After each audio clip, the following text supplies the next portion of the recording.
মানুষের আশ্রয়ের জন্য একটু পানির জন্য যেভাবে সাফা মারওয়া দৌড়িয়েছে, একজন মহিলা হয়ে তোমরা যখন হস্তকে আসবে তোমার মায়ের দুঃখ বুঝবার জন্য তোমরা একটু সাফা মারওয়ার দৌড়াও।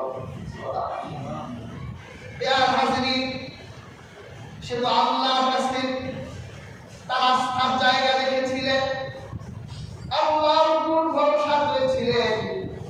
হাজেরা যখন 7 বার দৌড়ালেন সন্তানকে তিনি ওই যে বাড়ির উপরে রেখে গেছেন, ছোট্ট দুগ্ধ শিশুরা যখন কান্না করে তাদের হাত পা নাড়ায়, যখন হাত পা নাড়াচ্ছিলেন পায়ের গোড়ালি মাটিতে যখন লাগছিল ইসমাইলের, আল্লাহ রাব্বুল আলামিন তার পায়ের গোড়ালি থেকে আল্লাহ রাব্বুল আলামিন জমজমের পানি বের করে দিলেন।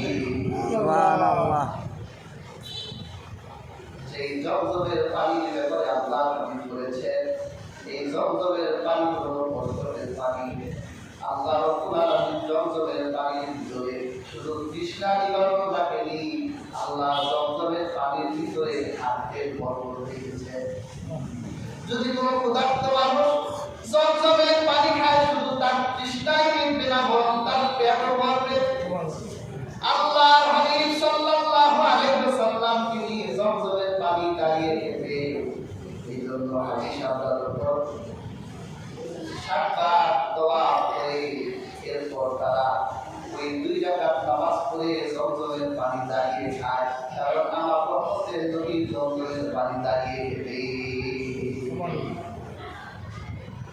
আজকে সোয়া 4000 বছর এই জমজমের, সোয়া 4000 বছর কিন্তু এই পানির নাম ঘটে নাই। এই 4500 বছরে জমজমের পানির রং পরিবর্তন হয় নাই, স্বাদ পরিবর্তন হয় নাই। সুবহানাল্লাহ। এই পানিকে জমজম বলা হয় কেন? যখন ইসমাইলের পায়ের গোড়ালি যখন মাটিতে লেগেছে আর এই পানি যখন জোয়ার হয়ে ভুল করে পড়ে উঠেছে, তখন হাজেরা দৌড়ে এসে সন্তানকে তুলে নিয়েছে আর ওই পানিকে বলেছে, দম দম, থামো থামো, পানির নাম হয়ে গেছে থামো থামো পানি। আল্লাহ হাবিব বলেন, যদি সে থামো না করত আর জমজমের চারদিক যদি সে আয়না বানাতো, আল্লাহ হাবিব বলেন তামাম দুনিয়া জমজমের পানিতে ভরে যেত। সুবহানাল্লাহ। আর হাজির ওই শয়তান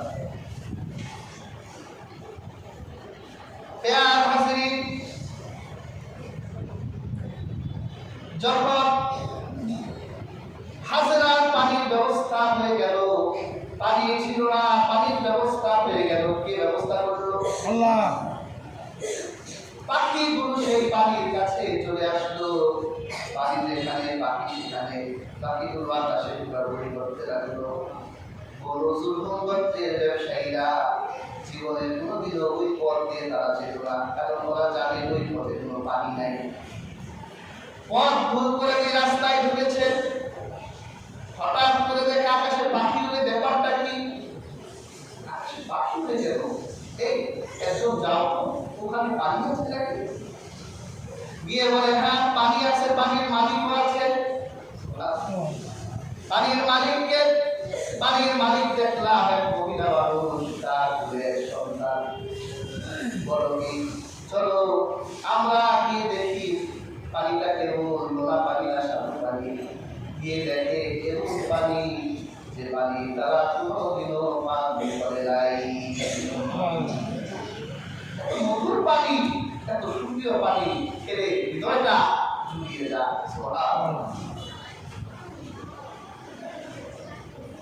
বলল আপনি আমাদের পানি দেন, যদি আপনি আমাদের পানির ব্যবস্থা করেন তাহলে আপনার ঘরের পাশে আমরাও ঘর বানাতে চাই, আমরা আপনার প্রতিবেশী হয়ে যেতে চাই। হাজেরা বলল আমি তোমাদেরকে পানি দিব, তোমরা কি দিবে আমাকে? লোকটা বলল তুমি যদি আমাদেরকে পানি দাও তাহলে আমরা তোমাকে খেজুর দেব। এখন তার শুধু পানি খেতে হবে না, এখন তার খেজুরেরও ব্যবস্থা হয়ে গেছে। এখন তিনি একা নন, এখন তার প্রতিবেশীও হয়ে গেছে। কারণ তিনি সাহায্য চেয়েছেন আল্লাহর কাছে, তিনি ভরসা করেছেন আল্লাহকে।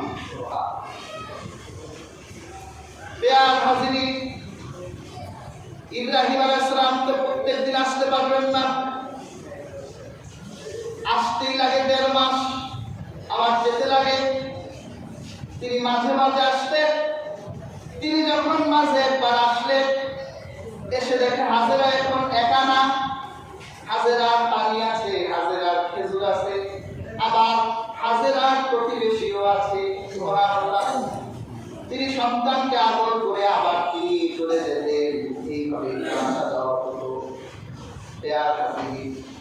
যখন হযরত ইসমাইলের বয়স 12-14 বছর হলো, আরেক বর্ণনায় যখন তার বয়স 8-10 বছর হলো, তখন ইব্রাহিমের বয়স হয়ে গেছে, হাজেরাও অসুস্থ হয়ে গেছেন, তিনিও আর বাঁচবেন না। অনেক বর্ণনায় এসছে তখন হাজেরা ইন্তেকাল করলো। আল্লাহ রাব্বুল আলামিন আবার পরীক্ষা নিলেন ইব্রাহিমের। 8-10 বছর পরীক্ষা দিলেন, স্ত্রী সন্তান নির্জনে রেখে। আল্লাহ রাব্বুল আলামিন আবার পরীক্ষা দিলেন ইব্রাহিমের। আল্লাহ পাক ইব্রাহিমকে স্বপ্নে দেখালেন, তোমার সবচেয়ে প্রিয় প্রাণকে তুমি কুরবানি করো, সবচেয়ে প্রিয় প্রাণকে তুমি জবাই করে দাও। হযরত ইব্রাহিম স্বপ্নের তাবির করে তিনি বুঝতে পারতেন তার সবচেয়ে প্রিয় প্রাণ হলো তার পুত্র। তিনি এই ছেলেকে সবচেয়ে বেশি ভালোবাসেন, কারণ এই সন্তানকে তিনি কেঁদে কেঁদে আল্লাহর কাছ থেকে পেয়েছেন। দোয়া করেছেন, রব্বি হাবলি মিনাস সালিহিন, আল্লাহ আমার একটা সুসন্তান দেন, একটা সন্তান দেন। আল্লাহ 96 বছর বয়সে হযরত ইসমাঈলকে দিলেন। এখন ইব্রাহিমের বয়স তো 100 পার হয়ে গেছে। এখন ইব্রাহিমের এই বাপপক্ষের বয়সে একজন সহযোগী লাগে, একটা ছেলে লাগে। তার বৃদ্ধ বয়সে ছেলের উপর ভর করে তিনি চলবেন। আল্লাহ পাক পরীক্ষা দিলেন, ইব্রাহিম তোমার ভর দেওয়ার মতো আমি সুযোগ দিব না, তোমার প্রিয় প্রাণকে তুমি আমার জন্য কোরবান করে দাও। ইব্রাহিম আলাইহিস সালাম তিনি আসলেন, এসে দেখে ছেলে 12-14 বছর হয়ে গেছে, ছেলে ঘরে কাজ করতেছে। ছেলেকে বললেন, বাবা চলো তোমাকে নিয়ে এক জায়গায় যাব। আল্লাহর খানা কাবা থেকে প্রায় 8 কিলোমিটার দূরে দক্ষিণ পূর্ব দিকে মিনা নামের এক জায়গা আছে। ওই মিনার জায়গায় গিয়ে হযরত ইব্রাহিম আলাইহিস সালাম ছেলেকে বলেন, ইয়া বুনাইয়া ইন্নী আরা ফিল মানাম আন্নী আযবাহুকা ফানজুর মাযা তারা। হে আমার কলিজার টুকরা সন্তান, আমি স্বপ্নে দেখেছি তোমার জবাই করে দিলাম। এখন তোমার কমেন্ট কি হবে, অপিনিয়ন কি হবে, তোমার মতামত কি হবে, তুমি আমাকে জানাতে পারো। এই যে 12-14 বছরের সন্তানটি, এর ভিতরে কোনো পরিপূর্ণতায় আকলে কোনো পরিপূর্ণতা আসেনি। কিন্তু দেখে নবীর ঘরের সন্তান, আল্লাহর প্রতি তাদের কি অগাধ আস্থার ভালোবাসা ছিল। এক মুহূর্ত দেরি করলেন না,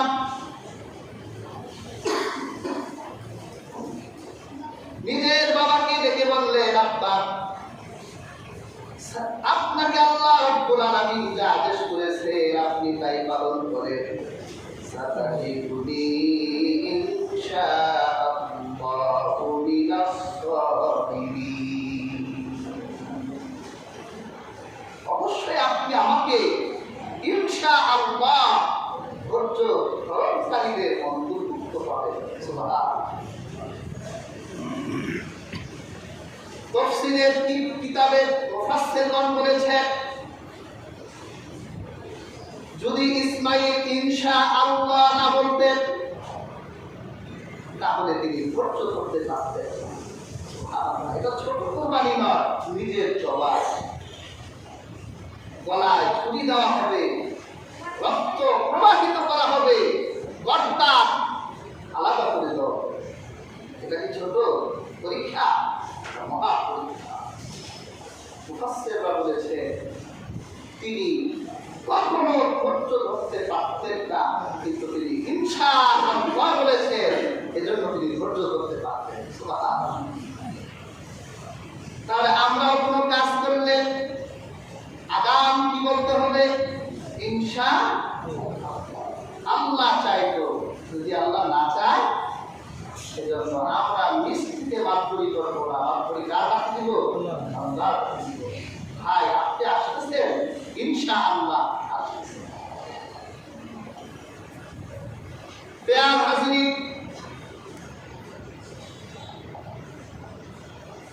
আল্লাহ পাক কুরআন কারীমে বলেন, ফালাম্মা আসলামা ওয়া তাল্লাহু লিল জাবিন। বাবা পুত্র দুজনেই যখন আনুগত্য স্বীকার করলো, ছেলেকে যখন শোয়াই দিলেন, ইব্রাহিম তো আগেই তার সাথে ধারালো ছুরি দিয়ে গেছে, সন্তানকে শোয়াই দিলেন। আল্লাহর হুকুম পালন করা হবে। প্রিয় হাজিরিন, আমার আল্লাহ তো ইসমাঈলের জবাই দেখতেন না, তার রক্ত প্রবাহ দেখতেন না। আমার আল্লাহ আবার দেখতে চান হযরত ইব্রাহিমের, তার সন্তানের মূল্য বেশি না আল্লাহর হুকুমের দাম তার কাছে বেশি। আল্লাহ দেখতে চান, আমি যে ইসমাঈলকে বললাম সৎ সন্তান, ধৈর্যশীল সন্তান, আমি দেখব ইসমাঈলের কাছে তার জীবনের মূল্য বেশি না আল্লাহর হুকুমের দাম বেশি। আজকে দেখেন আমাদের কাছে আল্লাহর হুকুমের দাম কেমন। আল্লাহ পাক প্রত্যেক বাবাকে তার সন্তান, স্ত্রী, তার পরিবারের দায়িত্বশীল বানিয়েছে। আল্লাহ নামাজ ফরজ করেছেন বাপের জন্য, ছেলের জন্য, স্ত্রীর জন্য। এখন বাপ যদি নামাজে যায় আর সন্তান যদি চিন্তা করে কষ্ট পাবে, কেবল 3টা বাজে ফেসবুক চালায়া ছেলে ঘুম আসলো কাঁচা ঘুম, এই ছেলেরা যদি এখন ফজরে উঠাই দেই তাহলে ছেলের কষ্ট হবে। তাহলে মনে রাখতে হবে পরীক্ষায় পাচ্ছে, কারণ তার কাছে সন্তানের আদর এর মূল্যায়ন বেশি, আল্লাহর হুকুমের মূল্যায়ন অবজ্ঞা করল।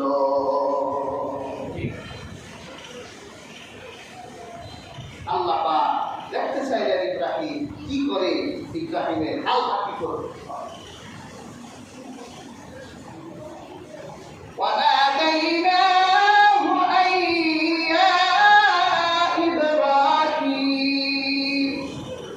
আমি ইব্রাহিমকে ডাক দিলাম, ও ইব্রাহিম। ইব্রাহিম তো ছুরি নিয়ে সন্তানের গলায় ছুরি লাগিয়ে দিয়েছেন। আল্লাহ রাব্বুল আলামিন তৎক্ষণাৎ হযরত জিবরীলকে বলল, জিবরীল তুমি বেহেশত থেকে একটা রুম বানিয়ে যাও, হযরত ইসমাঈলের ছুরি যেই গলার কাছে লেগেছে, ইসমাঈলের গর্দান সরাই দাও, জান্নাতি লম্বা ছুরির নিচে ঢুকাই দাও। হযরত ইব্রাহিম যখন ছুরি মেরে দিলেন, চোখ তো তার বাধা, আল্লাহর হুকুম পালন করতে হবে। তিনি আল্লাহর হুকুম পালন করতে গিয়ে যখন ছুরি চালাই দিলেন আর ইসমাঈলকে ফেরেশতা জিবরীল সরাই দিলেন, জান্নাতের দুর্বা জবাই হয়ে গেল। হযরত ইব্রাহিমের চোখ খোলা হলো। হযরত ইব্রাহিম দেখে ইসমাঈল পাশে দাঁড়িয়ে আছে, জান্নাতের দুর্বা জবাই হয়ে গেছে।